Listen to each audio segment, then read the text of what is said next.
All right, we're going to jump right into a pretty wild idea today, one that sits right at the crossroads of physics and faith.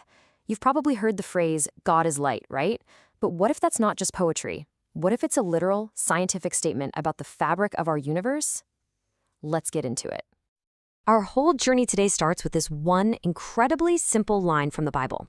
Just 3 words. No fluff, no like or as. It just says, flat out, God is light. Now, 9 times out of 10, you read that as a metaphor. God is like light, He's pure, he's illuminating, he reveals things. That makes sense. But the material we're digging into today makes a much bolder claim. It argues this isn't a comparison at all. It's a statement of identity. Not that God is like light, but that God, in his very essence, is light. And if that's true, well, everything changes. So here's our game plan for unpacking this. First, we'll look at what it means to take this as a literal statement of identity. Then, we'll dive into this concept of uncreated light. After that, we'll see how it reframes a key moment in Genesis, explore God's relationship with physical laws, and finally, we'll decode the tricky term firstborn. Okay, let's kick things off with our first section, a statement of identity. So, think about this for a second. If God is light, literally, then the laws of physics that govern light, stuff like E equals mc squared, they're not just some external rulebook God came up with. In this view, those laws are actually a direct expression of God's own being. The very structure of our reality becomes a mirror of God's nature. Let's build on that with our second point, the uncreated light. And here's where we hit our first major speed bump, right? I mean, everybody knows the story from Genesis. Let there be light. That sounds a whole lot like someone creating something that wasn't there before. So how does this idea possibly get around that? Well, the answer comes from one of the most solid, fundamental laws in all of science, the first law of thermodynamics. It's simple, really. It just says that energy can never be created out of nothing, and it can never be destroyed. It can only change its form. This sets up a pretty straightforward line of reasoning. Okay, step 1, energy cannot be created. Step 2, light is a form of energy. So step 3, the logical conclusion is, light cannot be created. It must be eternal. From this perspective, asking when was light made is kind of like asking when was God made. The answer is never. It's always been. And that leads us right into our third section, expression, not creation.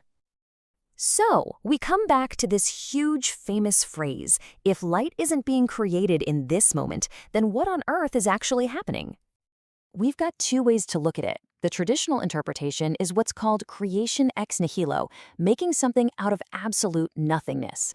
But the alternative being proposed here is self-expression, basically revealing or manifesting something that's already there, that's always existed. So here's the pivot.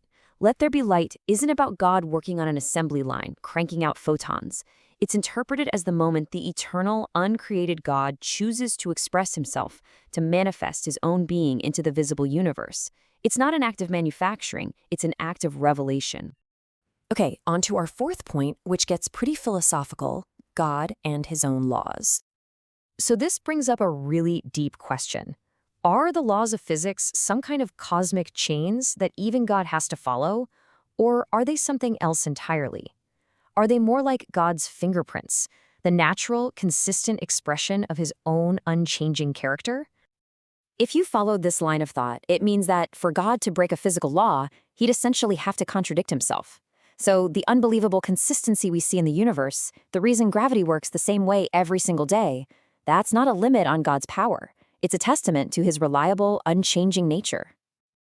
And that brings us to the final piece of the puzzle here, a section we're calling firstborn, not first made.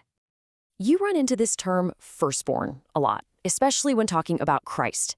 And it's really easy to read that and think it means the very first thing that was ever created. But wait a minute, if light is eternal and Christ is that light, then how could he be created first? It doesn't quite add up. The argument here is that firstborn isn't about a birth order.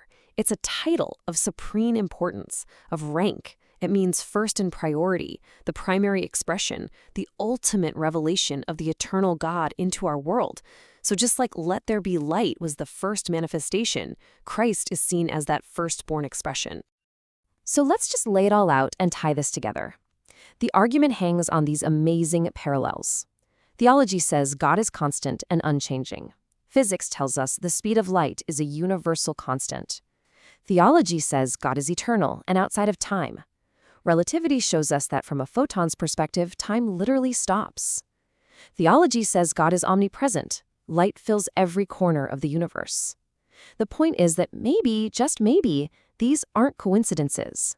Maybe they're just two different ways of saying the same thing. And this really leaves us with a mind-bending question to chew on. This whole framework tries to build a bridge between two worlds, science and faith, that we often think are completely separate. It suggests that physics isn't the enemy of faith. It's just another language describing the nature of God. So the question is, if that's true, if they're both just describing one reality, what other incredible connections are we totally missing?